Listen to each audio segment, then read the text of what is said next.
Hello everybody. Today is Saturday the 28th of March 2020 and I'm back for another video. I missed yesterday on purpose.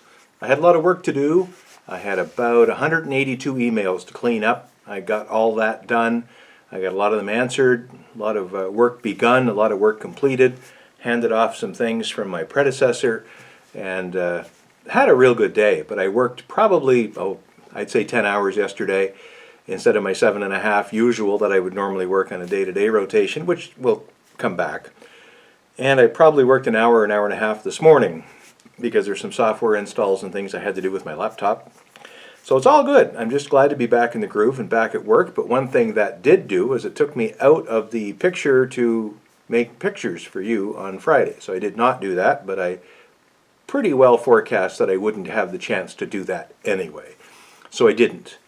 So today here I am. Now, as much as I wanted to do an Edinburgh travel log today and maybe include York tomorrow and perhaps sometime early next week finish off with Heathrow and London, and then the trips are over for my UK trip that Janice and I went on last May and June, I won't be doing that today. I might go back at it tonight to try that, but probably not. I need to look at all the footage first. It's been 8 or 9 or 10 months since I shot that footage, so I want to see it, remind myself of the things that we saw and so forth. But today something interesting happened that I want to share with you here in Stratford. Normally when we get our groceries, we patronize a fairly large supermarket. It's massive. In fact, it recently got renovated, probably 2 years ago. And it's even bigger than it used to be. They added on and it was already big. But it's a great place to go. There's lots of space, there's lots of product, there's lots of selection. And it's not far from here. Probably by car, it's maybe 4 or 5 minutes. There's also a smaller grocery store that's by car maybe 2 minutes or 3 minutes away. Not a big difference in mileage, but a big difference if you're out for a walk, as we were today. And Janice and I decided we needed a few odds and ends. Mostly we're good for groceries, but there's a few things we're running low on, like I needed another quart of milk, for instance. So we just took a little shopping bag with us on our walk and decided that we would stop in at that grocery store and then come back the rest of the way and complete our walk and get the groceries done, both by killing 2 birds with 1 stone. So that's what we did. But on the way there, I was a little worried about what kind of environment I would see at this store once we got there. As you may know from seeing Thursday's video, I was not pleased at all with the large supermarket that I was at. Although we had signs that we were supposed to practice social distancing and they'd set up a station to help you clean your shopping cart and all of that, people weren't following it, and there seemed to be nobody in charge to try to encourage people from the store staff to make sure that they were practicing proper social distancing. So I was a little worried about this place because this smaller grocery store has narrower aisles. It's a much smaller store. Still pretty good selection, but it's harder to maneuver around even on a good day just because there's so many people in there as a rule. But was I ever pleasantly surprised when I got there? The store's name is Shawn's No Frills, and No Frills is a Canadian chain, part of the Loblaws family. And I think they're found more or less across the country, but they're a smaller neighborhood discount grocer with a lot of yellow label products, but they still have name brand things as well. But things are stacked pretty high, quarters are pretty close, and I was worried, but I needn't worry because Shawn's No Frills put a security person outside in the parking lot to help make sure that everybody stayed the proper 2 meters or 6 feet apart doing their social distancing, waiting in line to go in, because they were only allowing a limited number of people in the store, and as 1 or 2 people would come out, he would let 1 or 2 people go in. And the store not only controlled the overall customers, but as of today, and I don't think it was this way until maybe the last day or so, they've now instituted in their regular aisles one-way aisles. So they have these pieces of tape on the floor pointing the arrow that you're supposed to go in each aisle. And not only have they done that, rather than leave us at the end of the aisle as free agents to go wherever, they took cartons, empty milk cartons, other product boxes, some product placement things. There was bottles and bottles of dried roasted peanuts in big boxes. And they made a wall. So as you got to the end of your aisle, there was this wall that directed you to the right down the next aisle. And you couldn't not go down the next aisle unless you wanted to try to leap over these boxes. So down the next aisle you would go, at the other end, they didn't want to cut off access to the coolers at the back. So, but it was pretty obvious once you've done that the first time, that's how this works, right? So sure enough, you would turn left at the end of the next aisle, and there were the arrows to lead you back to the front of the store, and then another right turn, and so forth. And as you got to the end of the store, the far end, going by all the frozen food area, you made a left turn, and then you're in line to pay. And everybody in line, there's more tape on the floor. Each person has their square that they need to stand in. That maintains their 6 foot separation. And then as each person goes to a cash register, there's an attendant there who waves you to a free one, and you're able to get your groceries without, well, I guess not without any contact with other things. You're picking up stuff and all that, but with a minimum of interaction with other people. Unlike the bigger store, the richer, more expensive store 2 days ago, which was awful. My experience at Shawn's No Frills today was very pleasurable. I had the genuine feeling that today they cared about me and my safety as a customer. And that's important, because if they care about me, then that suggests to me I should care about them. And I think what I will do from now on is when I can get what I need there, that's where I'm going to go. And even after this whole COVID thing is over with in 2 or 3 months, whenever the restrictions are lifted on all of us, I'm going to probably shop there more often, because they showed initiative in trying to keep people behaving properly and letting them do the right thing that they're being told to do by their health authorities, yet making it possible for them to do it easily without a lot of upset.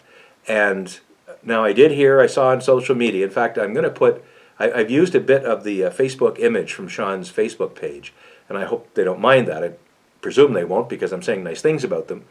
But I was looking down the Facebook comments, and a few days ago people were commenting that Shawn's should institute one-way lanes. And I presume, because I wasn't in there at the time, that they hadn't done it at that point. So people were commenting, but they were still very positive. They were saying, they're trying hard, they're helping us out, they're being, a good business here. And there was one account of a lady who was standing in line, and some other lady was impatient, and she was yelling at the security guy and wanting to get in, and what's the hold up, and how many are in there anyway, and all that. And apparently the lady in front of her in line spun around and gave her what for, and told her how it was going to be. And that's awesome. So everybody else was, I think, appreciative of that was in line that day, and certainly by the comment it looked like that. So good for Shawn's No Frills, and good for all the other stores out there, hopefully one near you that is not only giving just lip service to the social distancing thing and just putting up a sign saying, say, 6 feet away from other people.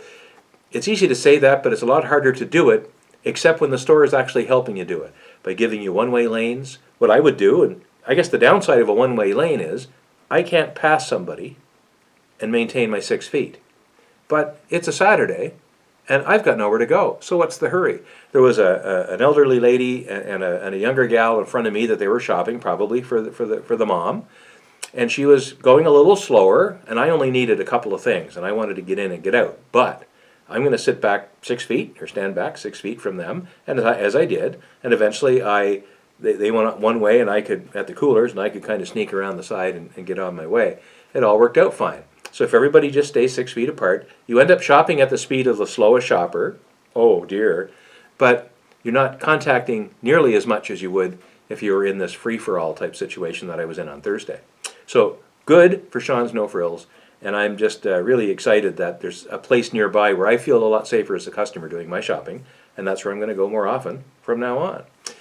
Something else that I'm going to do tonight, and maybe if you get this video loaded in time and get a chance to watch it before it's too late where you are, and if you're in the UK it might already be too late, tonight is a special astronomical, I won't say event, a special astronomical scene will play itself out in the western sky. There's 3 cool things happening. Firstly, Venus is very bright and low on the horizon, so after the sun sets, Venus will be the first bright star that you see.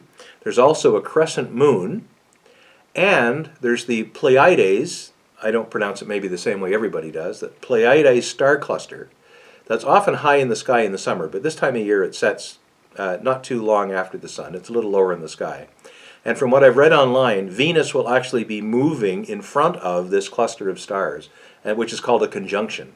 And then the moon is nearby as well. So you've got these three very bright, very distinct objects, all fairly close to each other in the sky. And those are special events astronomically.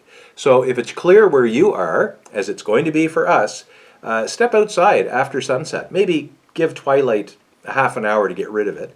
So out about, I don't know, 8 o'clock or 9 o'clock in the North American world, where it's pretty well dark by then. Although in the UK it's darker earlier than that, but this is the last night in the UK of your winter time. You step ahead and do your springtime tonight or overnight. So by tomorrow, you'll be back in the same situation we are. You'll have later daylight in the evenings, but it'll be later getting light in the mornings. And that's what we call it, daylight saving time here in North America. I don't like it myself. I'm a standard time fan, but that's the subject of another video, perhaps. So those are the things I'm going to do today, and I hope you have lots of fun staying on your property, maintaining your distance, not touching your face and all that stuff. Barbecue for me, a little bit of amateur astronomy just out on the street. I don't need binoculars, you don't need a telescope, you just look and there it is. It couldn't be better. The only thing you need is a clear sky. I can't help you with that, but maybe the weather person, weatherman, weatherwoman can help you with that. And the other thing I'm really excited about, the final thing before I go, Netflix has released the third season of Ozark, and I'm a big Ozark fan. I really enjoyed the first 2 seasons, and I've been dying for something new to watch. And here it is. Netflix is finally out. They've got Ozark on, and I've already started just the first 5 minutes of the first episode just to get a little feel of it and to watch the summary of the show's history up until this point. And it's really good. I can't wait to get into 1 or 2 of those episodes, maybe tonight or tomorrow. And tomorrow I'll probably do some more video production and all of that. I do want to talk about TV. What are you doing for TV these days? There's a lot of new content that's not going to be happening anymore. For instance, in Canada, Big Brother, we're running a season of Big Brother. It's obviously not high quality dramatic TV, but it's mindless fun. And they decided to close the Big Brother house in the province of Ontario, which is where their production facility is. They were respecting the government's instruction that only essential services and essential businesses could remain in operation. And because they're an entertainment show, I guess they're not essential. So they closed down Big Brother. The final episode is Wednesday night of next week. And then everyone's already home, actually. They've already taped that episode. People are home with their families. Everybody's safe. But Big Brother ended with probably still 10 or 11 people in the house. So the grand prize, I presume, was not awarded. Maybe it was apportioned out among all the remaining contestants. I don't know. But that's one thing that I think we're going to miss. And there's lots of other things that we're all going to miss. Pretty soon Jeopardy won't have a studio audience, and maybe they won't be making new episodes at all, because the episodes with a studio audience are pretty well run out by now, I would think. The news shows are still going. You know, your 60 Minutes and your CNN stuff and all that, that will still happen. And there's a lot of episodes that are in the can, dramas and movies and things that were made 6 months ago or a year ago that are now just in final production and can be released. So there's going to be a bit of that. But what are you going to do for television in the future? If this goes on for several more months, we're going to run out of new content. And I want to talk a little bit about the television options we might have available to us, the television experience. Because a lot of us, rightly or wrongly, will be spending more time just trying to keep our brains engaged in watching something that's not about this, that's about the world as it used to be when people could shake hands and all that. I know I'm looking forward to more of that kind of scenery myself. It's already been 2 weeks and I'm starting to get a little anxious for more social interaction, even if I can only experience it as a viewer. So that's all I've got for today. Once again, congratulations to Shawn Frills for looking after me and all of its other customers here in Stratford. And I hope you have a safe and happy weekend. See you later.